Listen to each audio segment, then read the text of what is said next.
everyone, it's Tuesday and you're watching Within the Frame. I'm Kim Bo-kyung.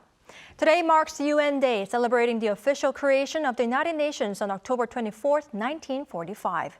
UN has been the foremost organization to address global issues, maintaining human rights and giving humanitarian aid to populations in crisis. And that is something the Republic of Korea knows a lot about. With support from the UN, the ROK became the most exemplary case of changing from a recipient to a donor. Marking the UN Day today, Within the Frame, we'd like to delve deeper into how this intergovernmental organization was formed, what issues its key organs are facing, and the role the ROK could play. And for this, we have invited a very special guest, former South Korean ambassador to UN, Mr. Hyun. Welcome to the show, Mr. Cho. Thank you for having me. Thank you for being with us. Now, Ambassador, first question. The United Nations officially came into being in 1945, as I said earlier, as the UN Charter came into force. What led to the birth of the UN, and what role has it been playing up until now? Well, as I was heading to this place for this interview, my heart was heavy because as we celebrate the 78th anniversary of the United Nations, we have so many wars around the world. And also, we have climate change and extreme weather and pandemic and so on. So what's going on? I was worried. And yet, coming back to your question, back in 1945, the United Nations was founded to avoid war. It came out of the reflection on the Second World War. And since then, the United Nations has worked on many things. First, trying to keep the peace of the world, peace and of the world. And secondly, human rights, protection of human rights. And also assisting many developing countries. But nowadays, there are emerging problems of the world. That is climate change and new pandemics, terrorism, and so on. Right, I see. Well, it's definitely responsible for many roles indeed. Ambassador Cho, I'd like to ask many more basic questions about the UN. How many states are members of the UN right now, and what are the principal organs under the UN system?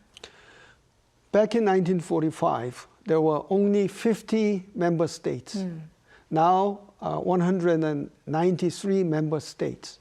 And as for the organs, it's the Secretariat and Security Council and the General Assembly and ECOSOC, that is Economic and Social Council, and ICJ, International Court of Justice. But more importantly, there are a number of UN programs, such as UNICEF and UNDP. We have also UN specialized agencies, such as IMF, WHO, and IAEA. Right, I see.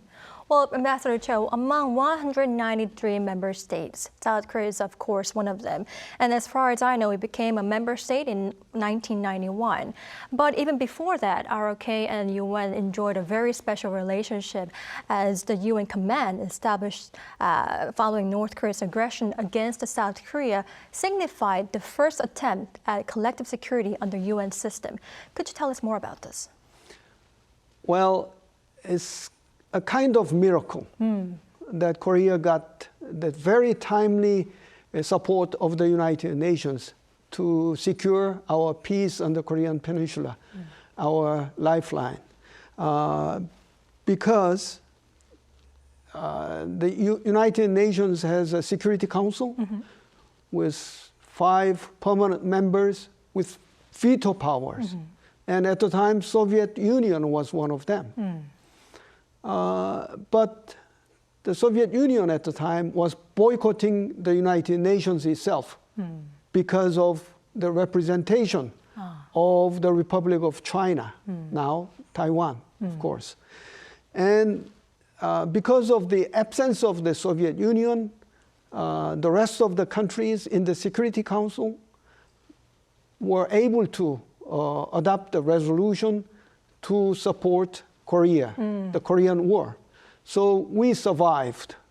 And afterwards, right after the breakout of the war, the UN also helped us for reconstruction of the economy of the country.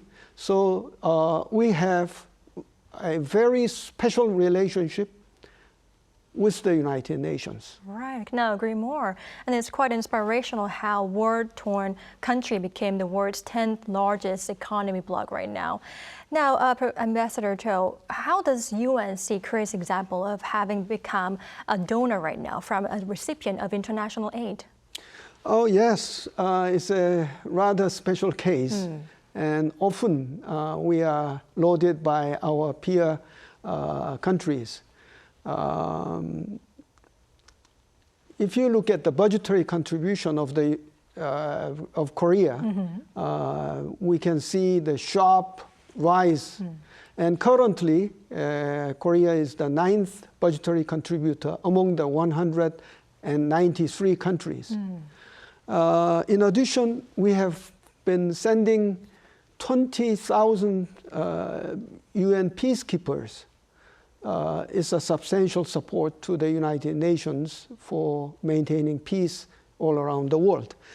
And of course, we were successful in sending our candidate for the Secretary General. Right. And Mr. Ban Ki-moon was the 8th Secretary General of the United Nations. He served the job very successfully for 10 years. Right. But let me emphasize the most important thing. Because of the special relationship we have, the Korean public is very much well aware of the importance of the United Nations. And Koreans have been quite supportive of the work of the United Nations. For example, we have United Nations volunteers. This is a program that invites volunteers of the member states for the good service of the work of the United Nations. Korea is the 4th place in UNV, that is UN volunteers. Impressive indeed. Well, Ambassador Cho, I'd like to also tap on principal organs under UN system. And as far as I know, United Nations Security Council is one of them, and it is responsible for maintenance of international peace and security. And it is important because it adopts compulsory resolutions. Could you tell us more about this? The Security Council is composed of 15 member states. 15 member states. Yes. 5 permanent countries with veto powers. And E10, that is elected 10 with 2 years term limit. And they discuss all the security-related issues at the council meeting. When they adopt a resolution, it is a resolution that binds all the member countries. For example, when North Korea fired missiles years ago, and also they went to nuclear test.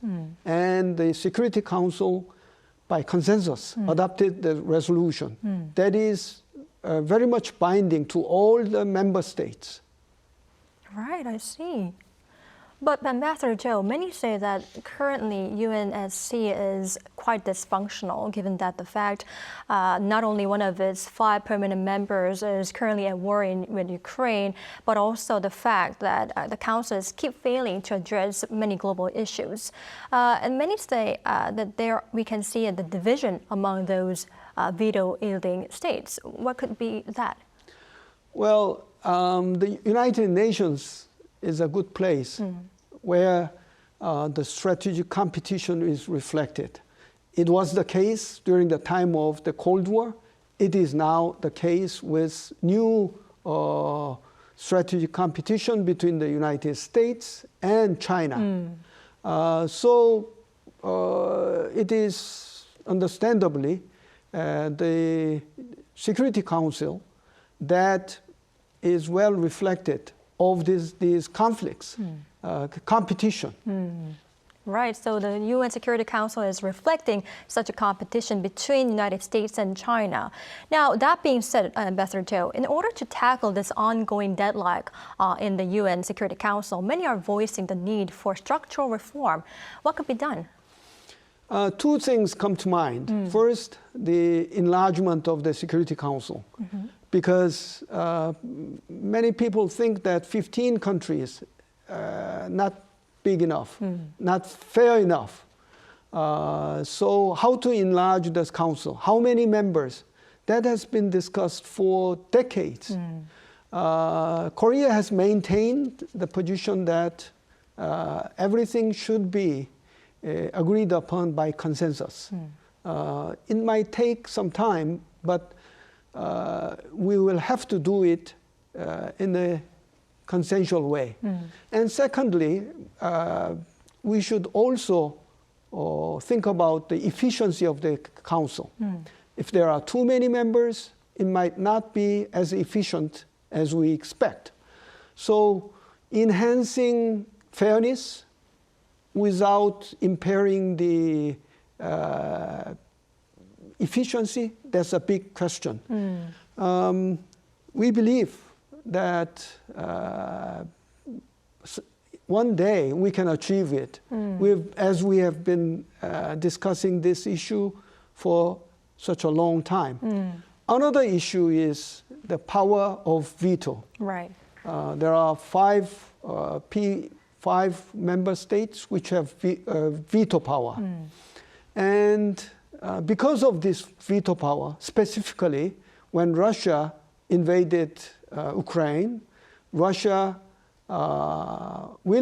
casted this veto on the proposed resolution to condemn Russia's act of war. So because of the veto power, there was nothing.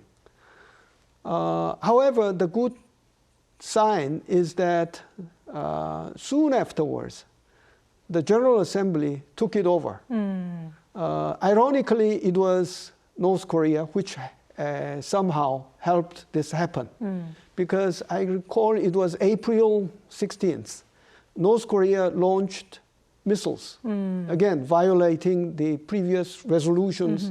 And as noted in the resolution, member states of the Council convened and tried to adopt another resolution. And it was agreed upon by consensus. But now that they had war of Ukraine, it was divided, and because of Russia's and China's veto, nothing happened. So the General Assembly quickly took it over. And the General Assembly adopted the resolution. Of course, it is not binding, but the General Assembly adopted a resolution that when one of the P5 countries cast a veto, they should come to the General Assembly hall and explain what has happened. Small as it may be, this is the right step to the right direction. I see. I assume this structural reform would be a very difficult and long process, but I hope it really gets tackled. Well, Ambassador Cho, staying on the UNSC front, South Korea was elected as a non-permanent member for the UNSC between 2024 to 2025. What significance does this have? Well, this is our third time to serve in the Security Council. Not many countries are elected in that way. Really? So it's a privilege. And we should play a very constructive role for maintaining peace and security in the world. Secondly, as Korea itself has been under nuclear threat from North Korea, it means that we can handle our issues, security issues, at the United Nations Security Council. So again, this is a good opportunity to address North Korean nuclear issue. And thirdly, in addition, we should contribute much for maintaining peace and security of the world. So we must be prepared to understand different parts of the world and the war and possible military conflict and so on. That's a huge responsibility indeed, Ambassador. Well, what also matters is that the U.S., South Korea, and Japan are all going to be members of the Council for the first time, at the same time, for the first time in 27 years, as far as I reckon. What stronger trilateral cooperation could you expect? Well, it will be a very good opportunity for the three countries to meet very frequently, even in informal way, to discuss security matters, not only in this Northeast Asia, but also different parts of the world. But to me, what is more important is the fact that Korea, Japan, and China happen to serve the same year next year, because Japan has been in the Security Council from this year. So there is an overlapping. So this is very good time for us to talk about the security issues in Northeast Asia, particularly North Korean threats and their nuclear programs. Okay, so what matters is the relationship between South Korea, Japan, and China as well. I see. Ambassador Cho, I'd like to ask you about South Korea's role under the UN system as to become a global pivotal state. But before that, I'd like to ask you this. Could there be any suggestion that you'd like to give to improve the relevance of the United Nations in overcoming global crisis that we are facing right now? Right. In September, there was a new General Assembly meeting of this year. And surprisingly, there was only President Biden of the United States was there. Right. No other leaders from the P5 were present. This is in contrast with most recent meetings of G20 in India. All the leaders of the major countries were there.